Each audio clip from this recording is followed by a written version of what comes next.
The rain always made him feel something nostalgic, maybe, or just a little less alone. Elijah Cross sat still at his kitchen table, the soft thrum against the window tracing the outline of silence in the room. His fingers tapped lightly on the surface, never impatient, only aware. He lived by touch, by tone, by texture. The world hadn't given him sight, but it had given him senses that could cut deeper than any camera ever could. Harlem had changed. But his apartment hadn't. 2 rooms, bare floors, a wall of law books written in Braille, a single framed photo. His mother long gone, her hand resting on his shoulder. She'd raised him with grit and gospel, never letting him believe that being blind meant being small. Now at 38, Elijah Cross was known in a small but fierce circle as the blind man who beat the city. He'd gone up against corrupt landlords. Racial profiling, school expulsions that hid discrimination beneath policy language. But lately, even he was tired burned by bureaucracy.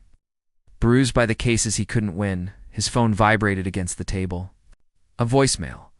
The voice on the recording cracked like breaking branches. "My name is Laverne Miles. I'm my Wajamal's mom. He was 17. They said he fit a description that he ran. He didn't. They shot him in the back. Take the case, Mr. Cross. They said the police there. They're protected, please. I don't know who else to call." There was a pause, then a single choked word. "Please." Elijah didn't flinch. He stood, turned toward the shelf by instinct, and reached for his recorder. His hands moved calmly, purposefully, pressing buttons, labeling folders. He didn't need to see to know that something inside him had shifted. It's not anger, not pity. Recognition. "Siri, call Amtrak." "Which station?" the AI voice chirped. "Pen, I need a one-way ticket to Monroe, Georgia."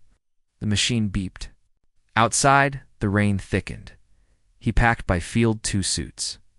3 shirts, 1 worn copy of the Americans with Disabilities Act. In his coat pocket, he slid in his folded cane. He didn't bring a suitcase. You didn't need much when what you were carrying couldn't be seen. He locked the door behind him. He stepped onto the street. The wind was sharp, and the rain had turned to sleet, slicing through the Harlem air like tiny needles. The city glowed in fractured lights, headlights bouncing off puddles, neon signs bending in the wet. He walked by memory, the tip of his cane skimming curbs, cracks, corners. Elijah's face was unreadable, strong jaw, brow furrowed ever so slightly, lips tight with intent. His sunglasses mirrored the storm in front of him, but his steps never wavered. Inside him, something ancient, stirred a wariness, a rage. But more than that, a vow. He reached the station just before midnight. The board above him clicked and flickered. Couldn't see it, but he heard its rhythm. The shuffle of travelers, the soft gasp of delays, as the train to Monroe was announced. Elijah exhaled once and boarded.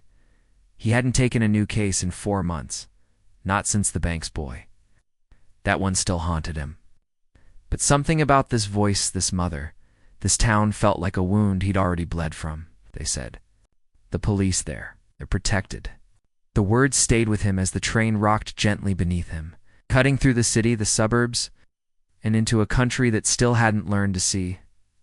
He didn't know what he'd find in Monroe, Georgia, but he knew what he'd fight for, and he never fought blind. The train wheezed into Monroe just after noon. Elijah stepped onto the platform, the slow exhale, his cane tapping softly on the wood. Heat wrapped around him like a warning, thick, humid, unmoving. Georgia. In late spring. Even the air was quiet here, like it knew better than to speak too loud. He adjusted the strap of his satchel and moved forward, guided more by instinct than... Sound. Monroe was smaller than he expected, tight-lipped buildings. Sidewalks cracked with neglect and whispers that weren't meant to be heard. He couldn't see the stairs, but he felt them. The weight of eyes that lingered too long then vanished. He walked 3 blocks to the sheriff's office. The front door buzzed when he pushed it open. Fan hummed lazily somewhere above. "Help you?" said a voice, clipped and dry. "I'm here regarding Jamal Miles," Elijah said, voice steady. The room stiffened. A moment passed. Ain't no open investigation. And we don't take meetings without appointment, the voice replied. The door clicked shut behind him before he could ask another question. Back outside. The sun hit harder, but the coldness remained. Elijah paused, absorbing the unspoken message. You're not welcome. He made his way to the diner he'd passed earlier, a small brick building with dusty windows and a sign that read Gracie's Kitchen. Inside, the air was stale with grease and silence. He took a seat by the window. What can I get you? A young woman asked, voice soft but alert. Just coffee, Elijah replied, folding his cane and resting it beside him. She returned a minute later, placing the cup down with an extra napkin beneath it. As her fingers brushed the table, felt something slip against his hand. A note, folded, brief. He waited until she walked, way before quietly opening it beneath the table. Don't trust anyone here. They're watching. His fingers clenched the paper. Outside the diner, the street looked unchanged. Same stillness, same heat pressing against the windows. But something had shifted.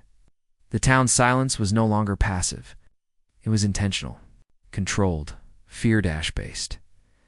He sipped his coffee, the bitter taste grounding him. They're watching, he murmured under his breath.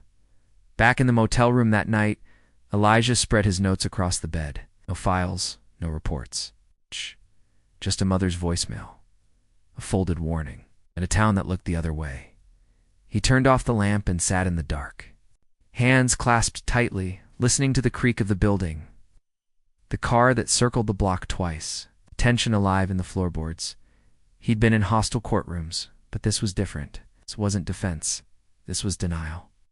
In the stillness, he made a promise to himself. Tomorrow, I find her. The mother. His fingers rested gently on his recorder.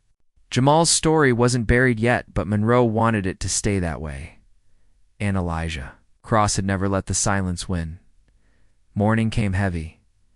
Elijah sat in the motel's faded armchair, fingers pressed to his temple, the folded note from the diner lying beside him. He hadn't slept much. Between the circling car and the dead silence outside, the town kept its grip on him through the night. He turned on his recorder. Subject: Jamal Miles, Monroe, Georgia. Day 2. Meeting with Mother Laverne. By late morning, he walked to the south side of town. Her house was small chipped blue paint, a porch swing that hung by one chain, and a patch of soil where grass should have been. He knocked once. Footsteps. The door opened just wide enough for one eye. Ms. Miles? Elijah asked gently. There was a pause. Then she opened it fully. Laverne Miles was no more than 50, but the weight she carried made her look older. Her eyes were rimmed with exhaustion, her hands trembling slightly, even as she motioned him in. You really came, she said. They all said you wouldn't. Inside, the air was still. On the wall, a photo of a young boy in a graduation. Cap a cracked frame. On the coffee table, unopened letters from lawyers, some stamped return to sender. They sat. Elijah kept his cane across his knees, his recorder in hand. I just need to hear the truth, he said. Laverne took a long breath. Her voice when it came was paper-thin. Jamal was walking home, just a hoodie on, his earbuds in. It was a Thursday. Her hands gripped the armrest. They said he matched some suspect, but he was just walking. They told me he ran, but there's no footage. No witnesses. Shot him in the back. A silence spread, sharp and cutting. They said his hoodie made him look dangerous. She whispered, You know what color it was? Elijah shook his head slowly. Yellow. Bright yellow. Like a school bus. Like sunshine. The room felt smaller now. The weight of her grief thickened the air. Her voice low and splintered, cracked open something unspoken. Elijah reached for her trembling hand, held it gently. They didn't just kill my son, she said. They erased him. No trial. Just gone. She stood. She stood and walked to a small hallway, returning with a plastic bag. Inside, the hoodie. Yellow. Blood-stained. Folded like it was still. Holding him, Elijah's throat tightened. He carefully opened the recorder. Laverne Miles. Testimony, may I? She nodded, as she spoke again this time. Steady, Elijah recorded. Every word, every pause, every breath. Not just for the case, it's for the truth. For a boy who never made it home, when she finished, she wiped her face with her sleeve. They said he ran, she whispered again, but he wasn't running. Elijah stood, heart pounding. He didn't just believe her. He knew something about this story wasn't just wrong. It was buried, and he was going to dig it out. He left Laverne's house with the yellow hoodie wrapped in tissue, stored like evidence though no court had asked for it. The wind had picked up, stirring dust in the gutters. It felt like the town was watching him again. But now he had a name. Jamal's friend, Darius Wilkes. Elijah found him behind the high school gym, smoking a cigarette he tried to hide. His voice was tight, scared. I wasn't there when it happened, Darius said. He told me the cops were always messing with him. Said one even followed him all the way home once. Didn't say a word. Which officer, Elijah asked? Didn't know his name? Just said he drove a white cruiser with the dented bumper? No. That was enough to stir a memory in someone else. Later that day, Elijah knocked on a sagging door 2 streets over. Elderly woman peeked through the curtain. Her name was Mrs. Evelyn Tates. Jamal used to mow her lawn. He was a sweet boy, she murmured. Didn't deserve none of this. She hesitated, then leaned in close. You ain't heard this from me, but there was a man, former cop. Lives out near the edge of town. Name's Kenner. Used to talk too much. Then he just ... stopped. The sun was dipping by the time Elijah reached Kenner's trailer-rusted siding. No mailbox, a porch light that buzzed even in daylight. He knocked twice. The door opened slowly. A pale, grizzled man stared back at him, eyes narrowed, jaw clenched. Elijah introduced himself. Kenner didn't invite him in, but he didn't close the door either. I'm not talking to no lawyers. Kenner said, especially ones digging up what Monroe's trying to forget. I'm not here to forget, Elijah replied. I'm here because Jamal's mother deserves the truth. Kenner's voice dropped. You didn't hear it from me, but the footage existed. Dash cam. From Squad Car 12. Where is it? Gone. Scrubbed. They got someone in the department, knows how to bury things. Kenner paused. Ain't safe here, mister. I wasn't either. That's why I left the force. Elijah nodded once. I don't need safe. I need truth. That night, back at the motel, Elijah reviewed his notes by touch. Dashcam 12. Dashcam 12. Cruiser with the dented bumper. A missing file. It was no longer a case of accidental force. This was a cover-up. He turned off the light, preparing to sleep, when something thudded against the door. Elijah froze. A second thud. This time, metal scraping metal. A voice hissed through the doorframe. Go back to the city, blind man, before you disappear too. Silence followed. When he opened the door, the hallway was empty. But taped to the knob was a single bullet. Elijah sat on the edge of the bed, holding the bullet in his hand. The cold metal said what the town wouldn't. This was war. But he'd already made his choice. In the corner of the room, his recorder blinked red. He hit record. If this is my last entry, let the world know. They buried something in Monroe. Elijah barely slept. The bullet sat on the table like a ticking clock. By morning, he was back on Monroe High School's campus, white. Cane tapping across cracked tiles. He'd called ahead under the guise of requesting educational records. It wasn't untrue. The secretary sounded wary, but agreed. Principal never came out. A security guard led him down a quiet hall. This was Jamal's locker. The guard muttered, fumbling with the key. It hasn't been touched. Parents didn't want it cleaned out. Good, Elijah said. Neither do I. The door creaked open. A worn pair of sneakers sat neatly at the bottom. A crushed water bottle. A faded photo of Jamal and 2 friends tacked to the inside wall, and beneath a loose textbook, spiral-bound notebook. Elijah sat on the nearby bench, fingers gliding across the notebook cover, then the pages. Some were filled with scrawled assignments. Others were raw, unfiltered poetry, some written in pencil, others in sharp, angry pen. They tell me not to run, but walking still gets me killed. How do you survive in a place that mistakes your silence for threat? Elijah's breath caught. He kept reading. Being black here feels like waiting to drown. No shore in sight. It's just white hands deciding when you go under. He closed the notebook gently, holding it to his chest. Jamal had a voice.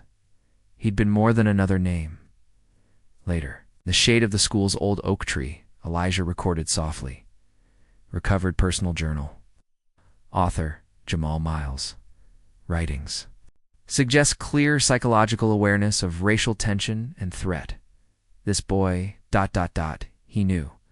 Footsteps approached. Security guard again. You, ... find what you needed. Elijah nodded slowly. I found the truth. The air was thick with sun and silence. Elijah stood, notebook in hand, his cane brushing over Jamal's sneakers. For a moment, he knelt, fingertips touching the soles. They were size 10. Slightly. Worn, probably still smelled like gym class. He imagined Jamal lacing them up that morning. Hoodie on, music in, hope in his chest. And then nothing. Elijah rose, clutching the notebook and shoes. His heart was breaking, but something deeper was forming beneath the ache. Conviction, Elijah left the high school carrying. Jamal's journal and shoes as if they were evidence from a battlefield. He hadn't taken more than 10 steps from the front lawn when a soft voice stopped him. You're the lawyer, aren't you? He turned toward the voice. A woman stood by the school's outer gate, clutching a canvas tote bag. She looked out of place in Monromsey, blonde bun, faded jeans, and eyes that darted around like prey. In a hunter's town, Claire Dorsey, she said. I was the librarian here, until last week. Fired? Elijah asked. She nodded, for printing something they didn't want saved. They met later at a park bench on the edge of town. Claire handed him an envelope, inside photocopies of what looked like a preliminary police incident report. A time stamp, officer names. Non-compliant behavior marked with an asterisk. A second copy had a handwritten note beside it. All body and dash footage reviewed. No visible threat. Where did you find this? Elijah asked quietly. I handled the inner office copier at the school. One of the coaches was printing it from his inbox. He left the printer. I kept a copy. I knew they'd try to make. It disappeared, and they did. Claire stared out at the cracked tennis court ahead. I reported it to the principal. Next morning, my office was empty. Locks changed. 2 nights later, someone spray-painted her house, traitor in red block letters. Her tires were slashed. The sheriff never responded to her calls. Still, Claire stayed. Library, even when she wasn't on payroll. She said it was the only place left in town where truth used to live. Elijah studied her. She was nervous, but she didn't shake. Her fear had settled into purpose. Why'd you really help me? He asked. Because Jamal used to read in the corner every Friday. He was kind, polite, smart as hell. I couldn't erase him just. Because everyone else did. That night, Elijah sat cross-legged on the motel floor, copies spread around him like puzzle pieces. This was the crack. The opening. Dashcam footage existed. An internal note confirmed it. Now it was gone. But the paper trail wasn't. Not entirely, and someone would have to answer for that. The courthouse in Monroe was older than it looked. Columns crumbling, flags faded, but the foundation was solid, just like the system that protected those in power. Elijah stepped inside with the envelope from Claire. Jamal's journal tucked beneath his arm, and a memory card containing the recorded testimonies of a mother, a friend, and a man too scared to wear his old badge. He filed the civil rights suit under federal law. Wrongful death, excessive force, concealment of evidence. It was a long shot, and he knew it. But the case was real now. Public, alive. The courtroom was half full that morning, but silent. Local reporters. A few town residents. The sheriff's men sat in the back row like shadows. The defense leaned on what was missing. No footage. No confirmed eyewitness. No clear chain of evidence. They called Jamal unfortunate. They called the officers courageous. But Elijah called it what it was. Erasure. he said into the microphone. You can't erase a human being without erasing part of the truth. We played the audio Lavern's trembling voice, Claire's testimony, the journal entries read aloud in Elijah's own voice. The judge listened without interruption. We don't have the footage, Elijah said, because they made sure of that. But we do have the silence it left behind, and the stories that fill it. The courtroom lights buzzed softly. The judge leaned forward. Sunlight pooled in the corner of the room, casting long shadows across the polished floor. Elijah stood. Tall, behind the podium still, centered, focused. I've never seen a single face in this room, he said. But I've heard everything. The tone of fear. The breath of grief. The silence where truth should be. I've seen more in darkness than most of you see in daylight. He paused, hands steady on the stand. Jamal wasn't a suspect. He was. A student, a poet, a kid. You don't get to kill someone for walking home. The defense objected. The judge allowed it, but the moment had already landed. When Elijah sat down, the room didn't breathe, simply held him in quiet awe. Even the sheriff's men looked away. Outside, a storm gathered on the horizon, clouds thick and dark. Inside, Elijah waited. Win or lose, the silence had been broken. The court recessed until the verdict. That night, Elijah walked the motel's dim hallway, his cane tapping gently ahead. A voice called from the shadows.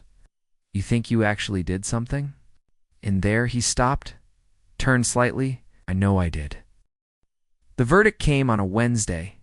Elijah sat motionless as the judge cleared his throat.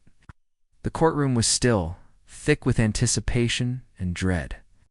People leaned forward, breaths held, not sure which way the wind would blow. The matter of Miles v. Monroe County. This court finds that constitutional rights were violated through concealment of public records, willful obstruction of justice, and failure to properly investigate the death of Jamal Miles. Laverne gasped softly in the gallery. However, the judge continued. Due to qualified immunity and limitations within state jurisdiction, the officers involved are shielded from direct criminal liability in this court. Stunned silence, then murmurs, then fury. Elijah nodded. Once, he had expected this. In Monroe, truth could be heard, but justice had conditions. Still think you won? A voice hissed from the back. Elijah didn't turn. I didn't win. We started something. Outside, the sky was thick with gray. But what descended wasn't rain. It was press vans. Protesters, microphones, and placards and satellite dishes. The national media had caught wind of the ruling within. Hours. Claire's photocopies leaked. Laverne's recorded statement aired on late-night news. And Elijah Cross, the blind civil rights attorney who took the case no one would touch, was trending across every platform. DOJ launches probe into Monroe police practices. Former cop breaks silence on cover-up, a hoodie, a bullet, a mother's voice. Monroe's quiet cracked. Windows at the sheriff's office were smashed overnight. High school students marched to the courthouse in silence, Jamal's name stitched on their sleeves. Someone painted the words, "We see you," now across the sidewalk in red. The town didn't erupt in celebration. It erupted in reckoning in his motel room. Elijah sat alone, surrounded by legal pads and audio cassettes. The TV played low behind him. A CNN anchor read lines from Jamal's journal. Being black here feels like waiting to drown. This was never just about Monroe, Elijah whispered to himself. This is the country. This is the mirror. Outside, cars rolled slowly through town, their horns short and sharp honks of anger, of support, of awakening.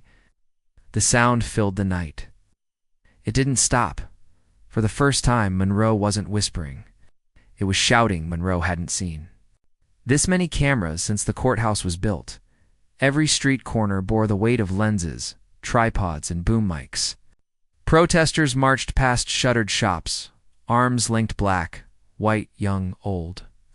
Their chant echoed through the narrow streets. Say his name, Jamal Miles. The town's silence was shattered, replaced by chants, drums, and truth. A journalist caught up with Elijah outside the courthouse. Mr. Cross, CNN, MSNBC, even 60 Minutes, want your story. Can we get a quote? This isn't about me, he replied, walking away. He didn't stop for praise. He didn't crave attention. He just kept moving. Later that day, Elijah stood, alone at the cemetery. The sky above was wide and gray. The wind rustled through the oak leaves, carrying the distant hum of protest chants. Jamal's grave was marked by a simple stone. Beloved son, never forgotten. Elijah knelt, placing one hand gently on the cool marble. They tried to erase you, he whispered, but now they all see. He stayed there a long time, head bowed, the sound of the world rising behind him like a tide that couldn't be stopped. A year had passed. The town of Monroe hadn't forgotten. Tourists now paused at the corner of Main and Cedar, where a mural stretched across the courthouse wall. Jamal's face, vivid and bright, framed by yellow sunbursts. Below it, walk home in peace. Laverne Miles ran the Miles Justice Foundation out of a small brick office beside the school. Scholarships, outreach, legal clinics. Her grief had become momentum.